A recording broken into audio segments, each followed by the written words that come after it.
Le Premier ministre sénégalais achève sa visite d'amitié et de travail dans notre pays.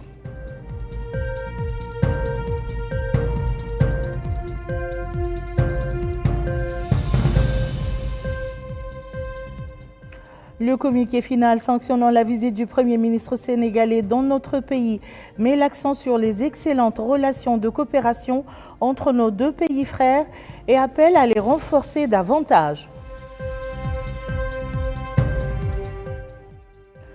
Notre capitale abrite un atelier sur l'élaboration d'une stratégie d'éducation numérique dans le but de généraliser l'expérience conformément aux normes approuvées dans le domaine.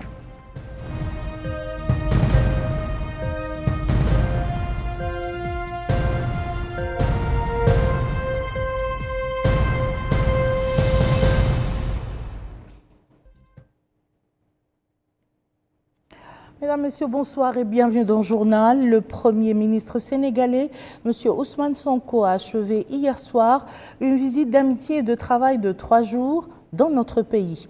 Le Premier ministre, M. El Mokhtar Ould Ndiaye, a présidé la cérémonie d'adieu de son homologue à l'aéroport international de Nouakchott, entouré de plusieurs membres du gouvernement, du directeur de cabinet du Premier ministre, de l'ambassadeur de Mauritanie accrédité au Sénégal, des conseillers au Premier ministère, du wali de Nouakchott-Ouest, de la vice-présidente de la région de Nouakchott et de l'ambassadeur du Sénégal accrédité en Mauritanie. Le Premier ministre sénégalais était accompagné d'une importante délégation comprenant messieurs Madame Yassine Fall, ministre de l'Intégration africaine et des Affaires étrangères, Général Jean-Baptiste Tine, ministre de l'Intérieur et de la Sécurité publique, Monsieur Biram Souley Diop, ministre de l'Énergie, du Pétrole et des Mines, Monsieur Yankoba Diem, ministre des Infrastructures et des Transports terrestres et aériens, Madame Fatou Diouf, ministre de la Pêche, des Infrastructures maritimes et portuaires, ainsi qu'un certain nombre de représentants du Conseil national du patronat sénégalais.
Le communiqué final conjoint publié à l'issue de la visite de travail et d'amitié du Premier ministre sénégalais dans notre pays met en relief la solidité des relations de coopération entre nos deux pays frères. Le communiqué souligne que cette visite représente une opportunité importante pour renforcer la coopération. L'intégralité du communiqué final avec Yad Ali Falla. À l'invitation de son frère et ami, Son Excellence M. Mokhtar Ould Ndiaye, Premier ministre de la République islamique de Mauritanie, Son Excellence M. Ousmane Sonko, Premier ministre de la République du Sénégal, a effectué les 12, 13 et 14 janvier 2025 une visite de travail et d'amitié en Mauritanie. À cette occasion, la délégation sénégalaise était composée des ministres de l'intégration africaine et des affaires étrangères, de l'intérieur et de la sécurité publique, de l'énergie, du pétrole et des mines, des infrastructures et des transports terrestres et aériens, des pêches et des infrastructures maritimes et portuaires. Plusieurs hauts fonctionnaires des différents départements ministériels ont également pris part à cette visite. Cette rencontre s'inscrit dans le prolongement des échanges de haut niveau entre les deux pays, marqués notamment par les séjours de son Excellence M. Bassirou Diomaye Diakhar Faye en République islamique de Mauritanie et de son Excellence M. Mohamed Ould Cheikh El Ghazouani en République du Sénégal. Elle s'inscrit également dans le cadre de l'approfondissement des relations exceptionnelles entre la République islamique de Mauritanie et la République du Sénégal, fondées sur les liens historiques, géographiques, culturels et politiques que partagent leurs deux nations. Le Premier ministre de la République du Sénégal a été reçu en audience par son Excellence M. Mohamed Ould Cheikh El Ghazouani, président de la République islamique sœur de Mauritanie. À son hôte de haut rang, M. le Premier ministre du Sénégal a transmis les salutations chaleureuses et fraternelles de son Excellence M. Bassirou Diomaye Diakhar Faye, président de la République du Sénégal. Le président de la République islamique de Mauritanie a remercié à son tour le Premier ministre sénégalais pour sa visite et formulé des vœux de réussite et de prospérité partagés au peuple sénégalais et aux Mauritaniens. Les deux premiers ministres ont eu un entretien en tête-à-tête au cours duquel plusieurs sujets stratégiques d'intérêt commun ont été abordés. Ces entretiens ont été par la suite élargis aux membres de deux délégations. Les deux premiers ministres ont prononcé des allocutions dans lesquelles ils ont magnifié leur coopération multiforme. Les récentes rencontres de haut niveau entre experts sur les questions économiques, techniques et politiques, ainsi que l'organisation en novembre 2024 à Nouakchott de la 13e session de la Grande Commission mixte de coopération, reprenant la régularité de ces sessions, dont la dernière s'est tenue en 2015 à Dakar. Ils ont magnifié l'exemplarité de leurs relations bilatérales et de leur parfaite convergence de vues par rapport aux valeurs communes telles que la démocratie, le co-développement, l'intégration régionale à travers des mécanismes conjoints forts. À ce titre, les deux parties ont réaffirmé leur engagement à œuvrer conjointement pour la stabilité, la sécurité et le développement dans la région. Elles ont également souligné l'importance de renforcer leur collaboration au sein des cadres régionaux afin de relever les défis liés à la paix, à la lutte contre le terrorisme et à la résilience climatique. Les deux premiers ministres ont passé en revue les divers domaines de coopération et se sont félicités des réalisations accomplies. Ils ont insisté sur le fonctionnement de la coopération dans les domaines de la sécurité, des conditions de séjour et d'établissement des ressortissants de chacun des deux pays, de l'énergie, des transports, de la pêche, de la migration, l'élevage, entre autres. Conscientes des défis liés à la mise en œuvre des décisions conjointes issues de leur mécanisme de coopération, les deux parties ont décidé, dans l'esprit de l'accord portant à la création d'une grande commission mixte de coopération sénégalo-mauritanienne, signé le 14 janvier 1972 à Dakar, d'organiser chaque année une session de ladite commission mixte sous la coprésidence des deux premiers ministres. Le secrétariat de la commission mixte, assuré alternativement par chacun des ambassadeurs des deux pays, sera chargé d'élaborer et soumettre à l'approbation des deux chefs d'État les conclusions des deux commissions mixtes. Parallèlement, les deux parties poursuivront la réflexion sur le mécanisme portant sur la mise en place d'un secrétariat sénégalo-mauritanien pour la coopération et le développement. Elles ont souligné l'importance d'intensifier les rencontres entre les départements sectoriels afin de renforcer la coopération dans les domaines spécifiques et promouvoir des initiatives conjointes au service du développement. Sur la question sécuritaire, les deux parties ont examiné conjointement le projet d'accord visant à permettre la libre circulation des personnes, à faciliter les conditions de séjour et d'établissement des ressortissants des deux pays. Les deux parties conviennent de circonscrire le dit projet aux aspects relatifs à la libre circulation des personnes et aux conditions d'entrée, de séjour et d'établissement dans les deux pays. La partie mauritanienne a réitéré son engagement à mettre en œuvre, dans les plus brefs délais, les très hautes instructions du chef de l'État. En ce sens, elle soumettra à la partie sénégalaise, avant la fin du premier trimestre 2025, un projet d'accord révisé comportant notamment les nouvelles conditions d'obtention de la carte de séjour pour les ressortissants sénégalais.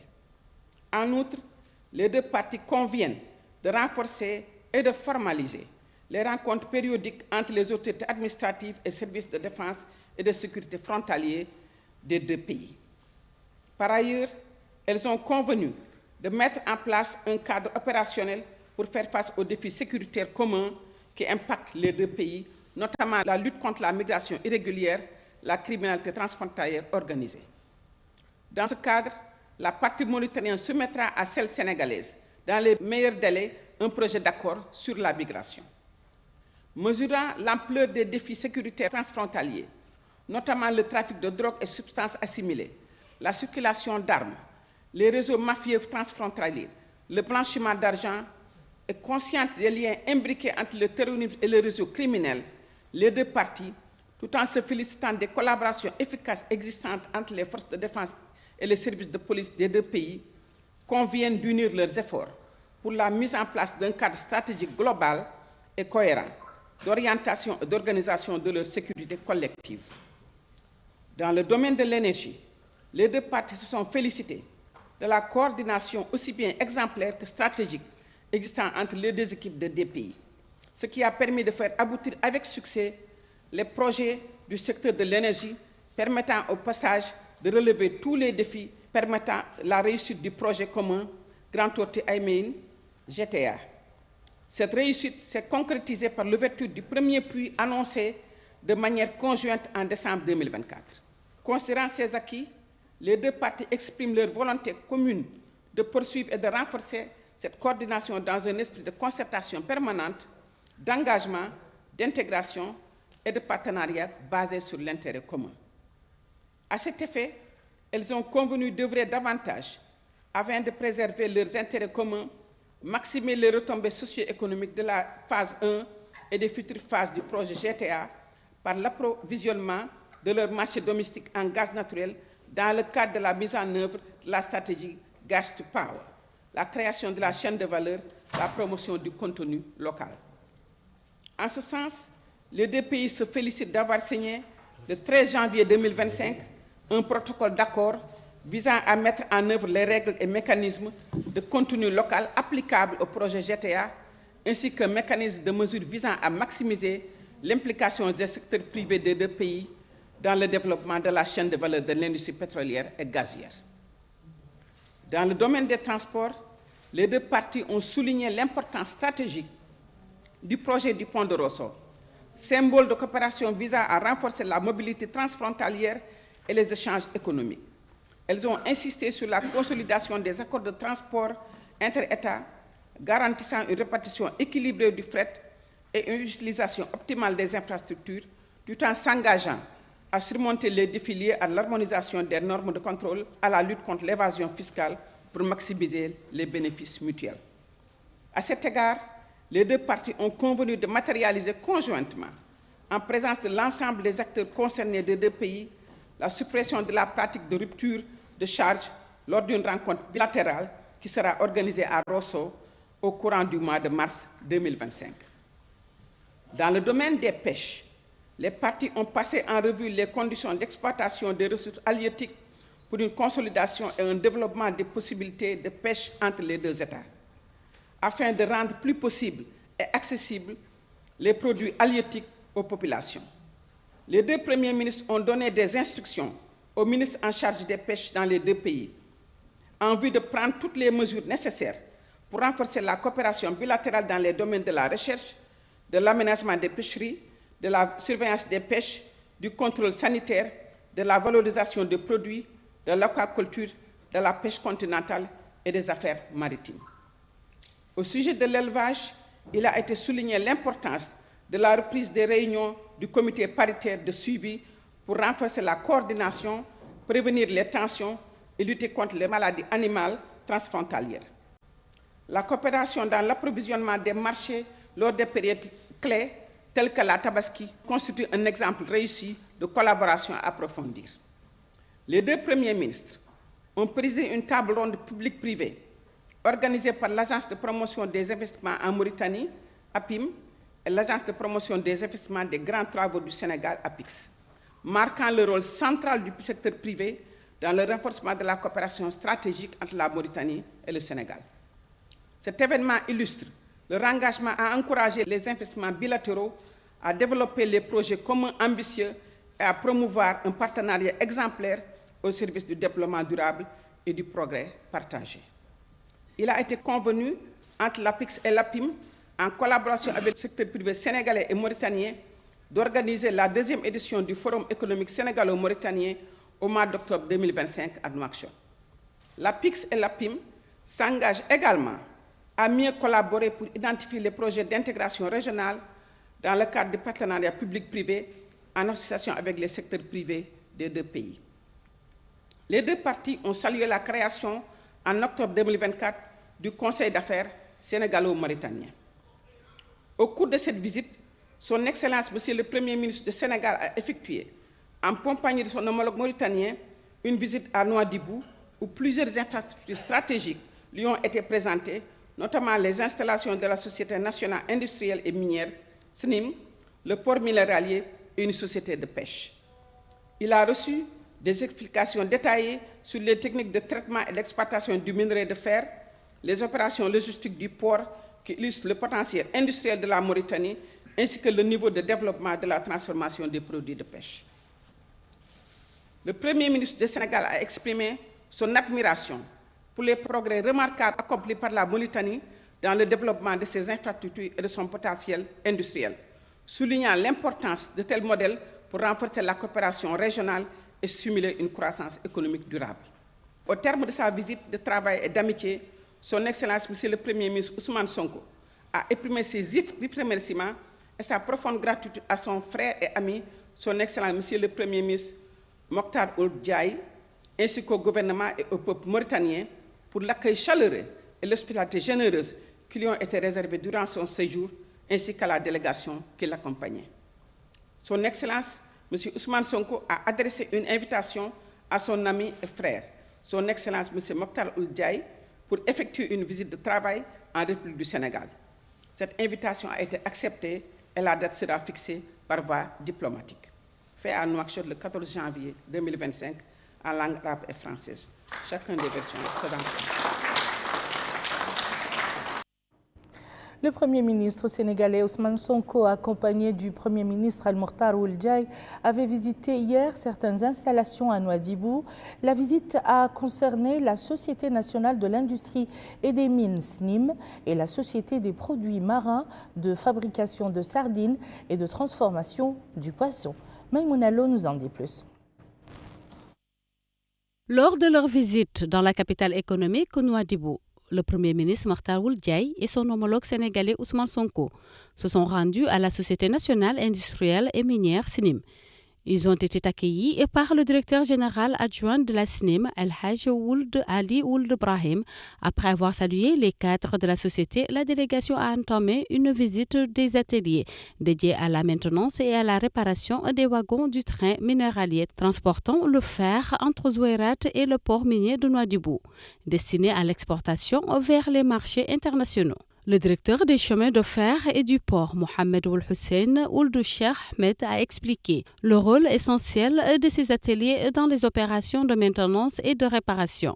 La délégation a également visité d'autres unités spécialisées dans le déchargement et le chargement autour du port minier, qui garantit un ancrage sûr pour les navires transportant le minerai de fer provenant des champs de production de la wilaya de Tirzemour. Les explications fournies ont mis en lumière la capacité du port à accueillir des navires d'un tonnage atteignant 230 000 tonnes.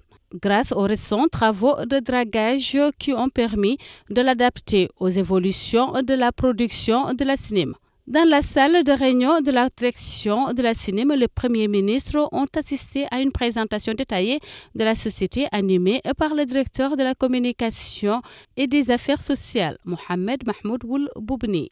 Cette présentation a retracé l'histoire de la création de la SNIM, son rôle dans l'économie nationale, son programme stratégique sur 2 décennies, ainsi que l'évolution de ses activités dans la production et d'exportation qui ont atteint cette année plus de 14 millions de tonnes.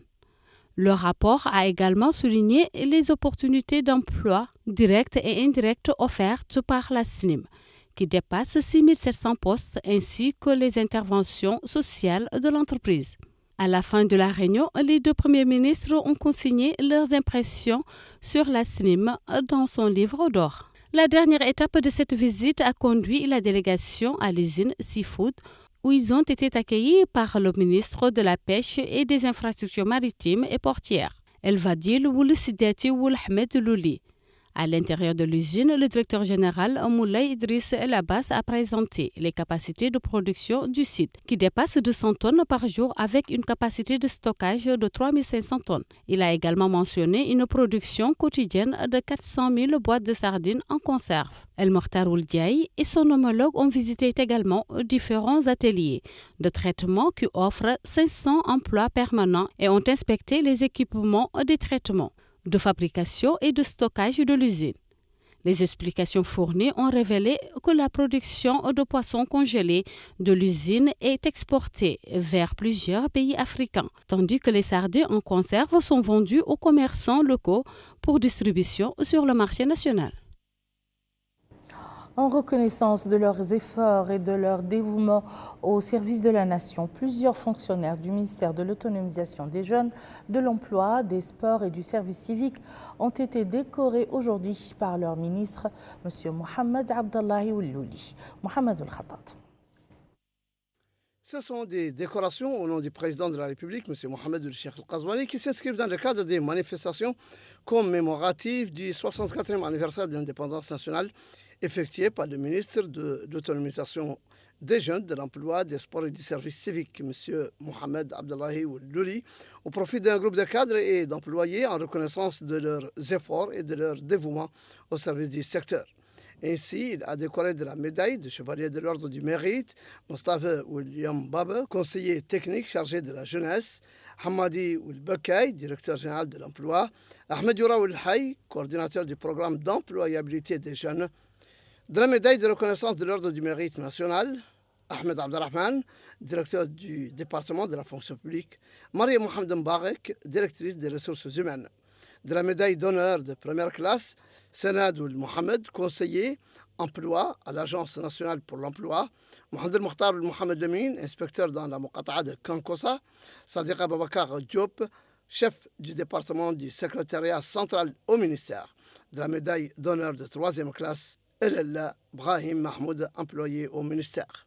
Il faut noter que la cérémonie s'est déroulée en présence du secrétaire général du ministère, M. Naji Ould Khatri, et de plusieurs responsables de différents secteurs. La ministre de l'Éducation et de la Réforme du système éducatif, Mme Houda Mentebaba, accompagnée de M. Hamdan Muslim El-Mozraoui, président de l'autorité du Croissant Rouge des Émirats Arabes Unis, a visité aujourd'hui des salles équipées de matériel électronique pour la formation et l'encadrement des élèves maîtres dans le cadre de la mise en œuvre de la stratégie de l'éducation numérique en Mauritanie. Le point avec Aminata Khan. Cette visite s'inscrit dans le cadre de la coopération entre le ministère de l'Éducation nationale et de la réforme du système éducatif et la délégation émirati en visite actuellement dans notre pays. Il s'agit d'une coopération dans le domaine du numérique, une occasion pour récompenser les instituteurs et le staff enseignant qui se sont démarqués au cours de l'année précédente. Sur place, le directeur de l'ENI, Mohamed Abdallahi Ould Ban, a indiqué qu'aujourd'hui, il est plus que nécessaire d'inclure le numérique dans l'enseignement, eu égard de son apport qualitatif et de la présence des plateformes pour l'enseignement qui n'est plus aujourd'hui dispensé qu'en présentiel. Il a indiqué que la visite de cette délégation émirati est un honneur pour cette école car la coopération avec les Émirats arabes unis dans le cadre du numérique et de la digitalisation de l'enseignement et de la formation a atteint des pas importants car l'année dernière, la première promotion des enseignants formés dans le numérique a atteint 189 élèves qui étaient formés dans 13 classes et que le programme a été bénéfique. 8 enseignants ont reçu des bourses de formation pour l'Arizona.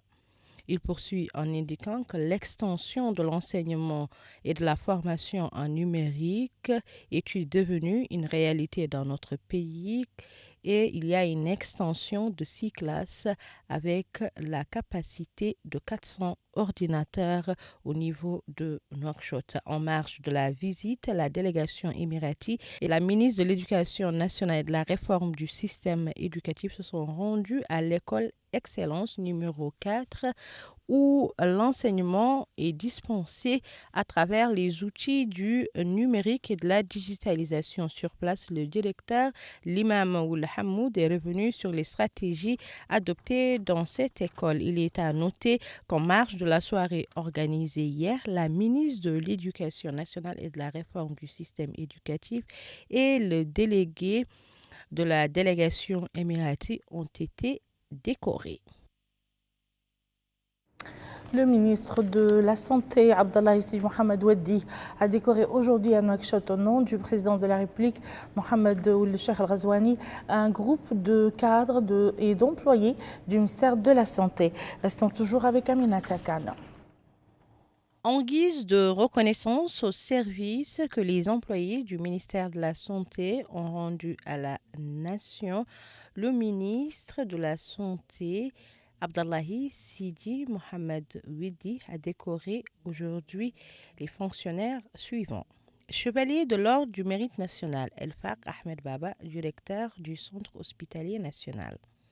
Médaille de reconnaissance nationale, Cheikh Wagé, chef service au Centre national de transfusion sanguine, Fatimetou Moulay Abdallahi Ali, coordinatrice du programme national de santé reproductive, Mohamed Salem Ahmedou, chef service au Centre national d'oncologie.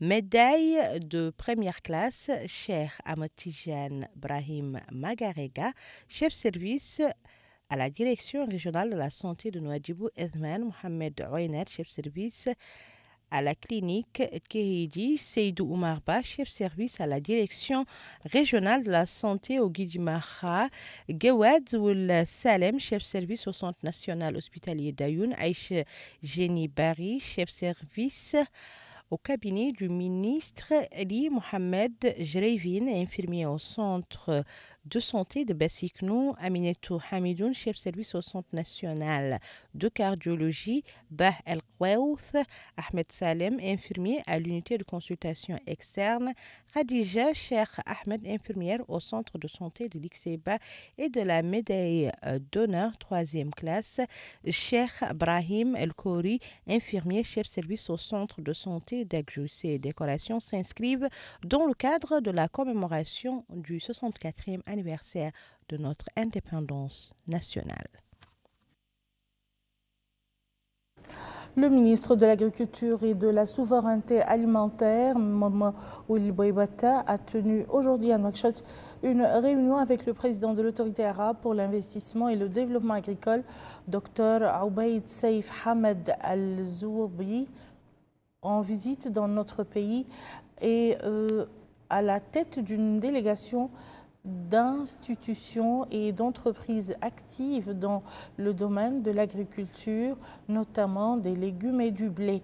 Au cours de la réunion, le ministre de l'Agriculture et de la Souveraineté alimentaire a fait une présentation détaillée des priorités de notre pays dans le domaine du développement agricole et de ce à quoi il aspire pour faire progresser ce secteur vital et important.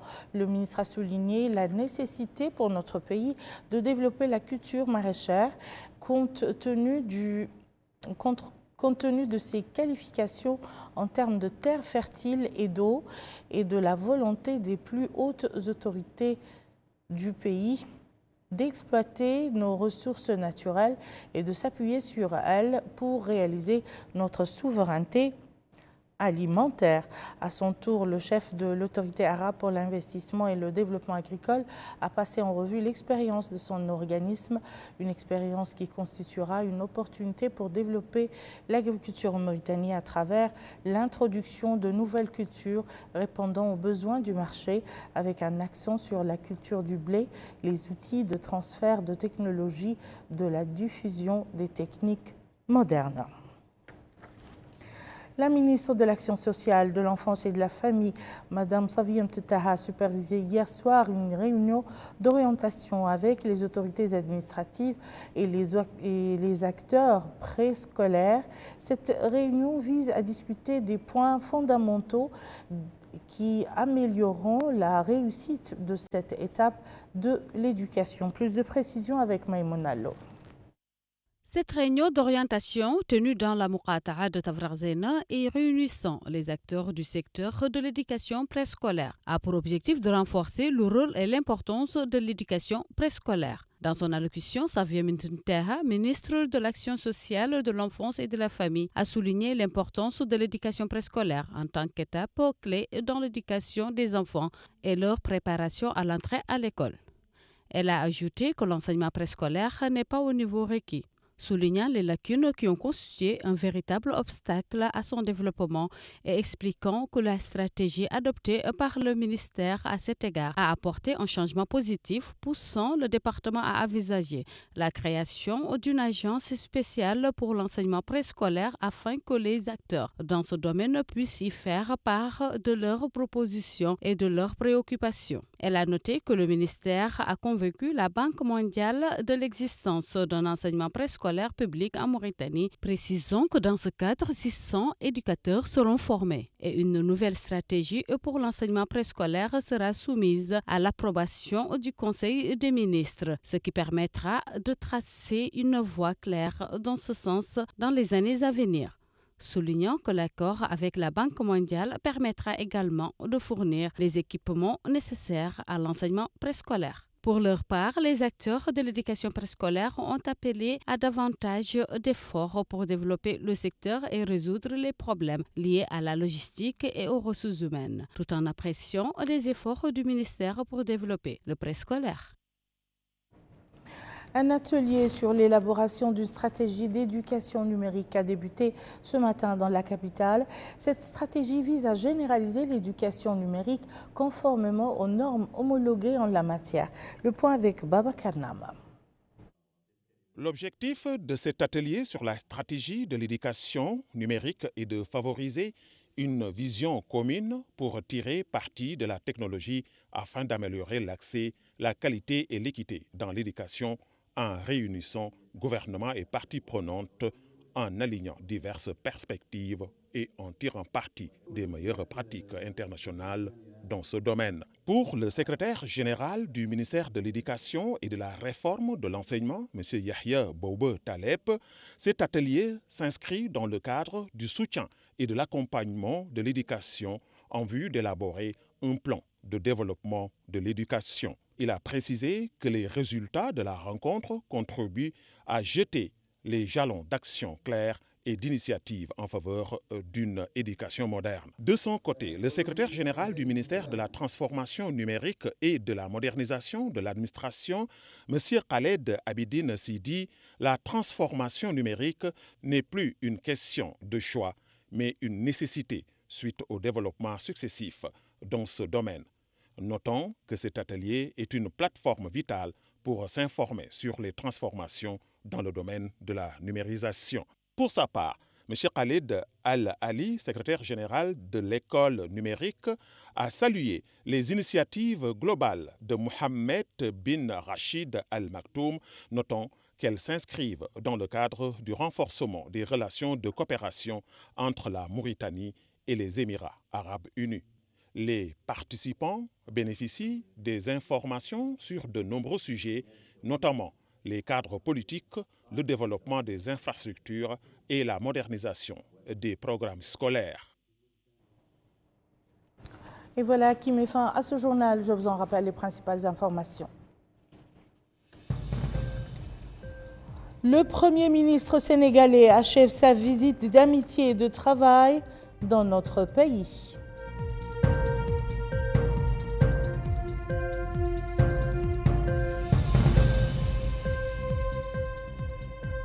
Le communiqué final sanctionnant la visite du Premier ministre sénégalais dans notre pays met l'accent sur les excellentes relations de coopération entre nos deux pays frères et appelle à les renforcer davantage. Notre capitale abrite un atelier sur l'élaboration d'une stratégie d'éducation numérique dans le but de généraliser l'expérience conformément aux normes approuvées dans le domaine.